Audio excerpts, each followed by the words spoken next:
Вот самое мое любимое время – это когда они роятся. Это надо, чтобы видеть. Регина уже год активно занимается пчеловодством. Раньше в семейном деле родителям помогали ее старшие братья. Но теперь и девушке пришло время учиться родовому ремеслу. Мои родители занимаются уже, наверное, порядке где-то 20 лет. А я вот начала заниматься первый год.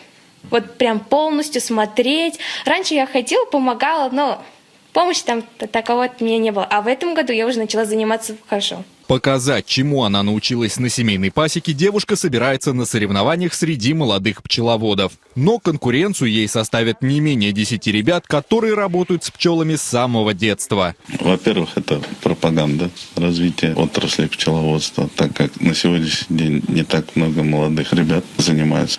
Товаропроизводителям необходимы квалифицированные специалисты, которые могут без лишних слов пойти и смотреть пчел, осматривать их, проводить операции. Показать себя придется в 3 основных для каждого пчеловода дисциплинах. На первом этапе они должны определить ботаническое происхождение меда и отличить качественный продукт от разбавленного.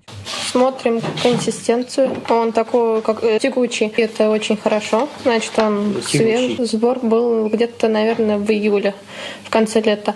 То есть, когда очертания смазаны, я пытаюсь настроить так, чтобы было четко видно. Шарообразное. Вот. Там находятся крупинки и немножко как бы с надрезами. Это означает то, что происхождение меда липовое.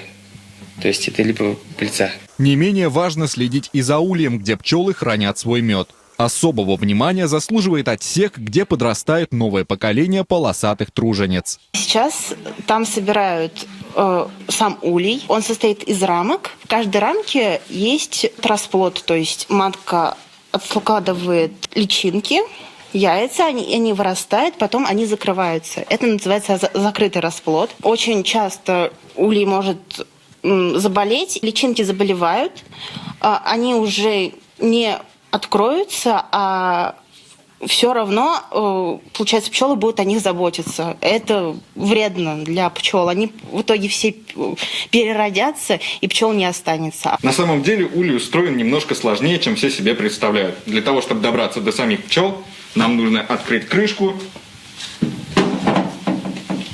достать небольшую подушку, но отнюдь не для спанья. Еще одна. Все это нужно для того, чтобы пчелам было теплее зимой. Убрать небольшую пелену.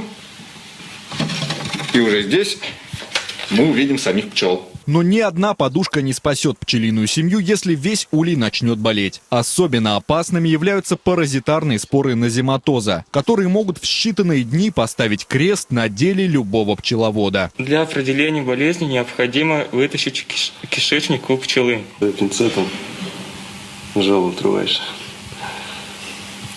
сзади. Такое можно будет показывать?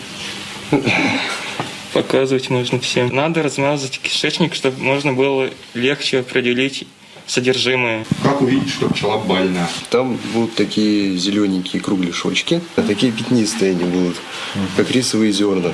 Но здесь, видите, мы их не видим. Соответственно, пчела у нас здоровая, в плане назематоза. Ее у нас нет. В последние несколько лет в Башкирии массово гибнут пчелы. Ученые лишь разводят руками и называют разные тому причины. От пестицидов до излучения сотовых вышек. И вполне возможно, что именно новое поколение пасечников сможет остановить пчелиный мор. Егор Полторыхин, Роман Нугуманов, телеканал ЮТВ.